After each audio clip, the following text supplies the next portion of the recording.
Welcome back. As I'm sure like many of you watching the Tokyo Olympics, you're just like, wow, these people are just fantastic. Fuck yeah, oh shit! However, some things started clicking in my head.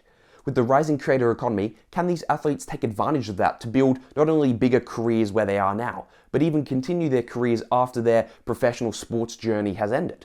All of this is pretty much predicated around the idea of building a personal brand. And with the rise of the digital age and everyone having a phone and social media, it's become easier than ever to do this. There's a couple of reasons I think it's really important to build a personal brand.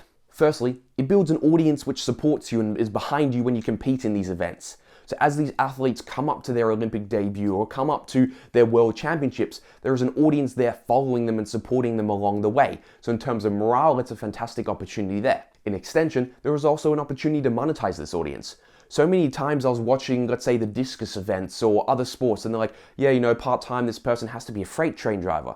You're like, well, that's just because they don't have the ability to necessarily earn a full-time income in that sport.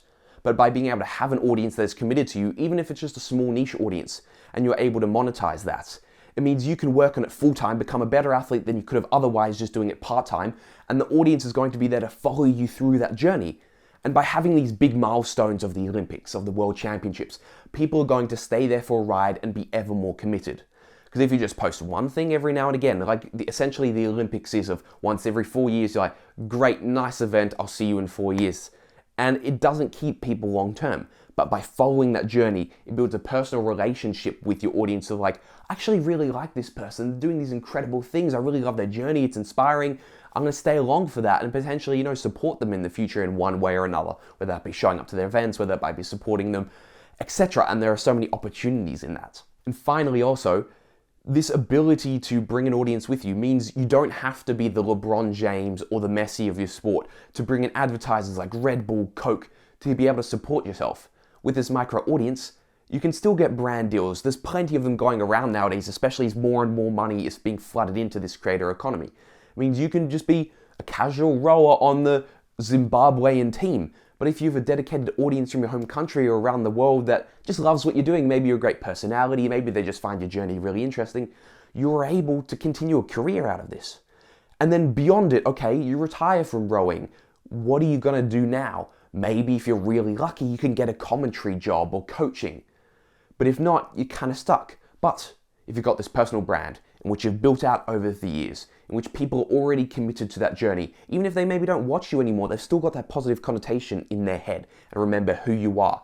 You can still build a career beyond that. You can still produce media content, or you can still get brand deals or do these incredible things because you have that personal brand that you've built around yourself. And without this, you retire from the sport and then what you got?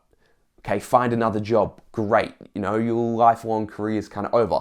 So by building this personal brand, there are so many opportunities that can be had while they're competing in their sports and even years after their career has ended. And I think sort of Shaq is a great example of that. When he was starting out, people were like, yeah, big men, they don't get shoe deals, they don't get these brand deals. So it's like, okay, well, I'll try and build a personal brand for himself.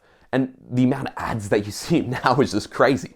But it doesn't just have to be Shaq. It can be Sam Fricker's doing fantastically now, Australian diving team, or Tom Daley, Nile Wilson. These incredible athletes that even after Nile Wilson is retired, he's still producing content, doing the sport that he loves, having fun, and being able to still monetize the career that he spent so many years committing to.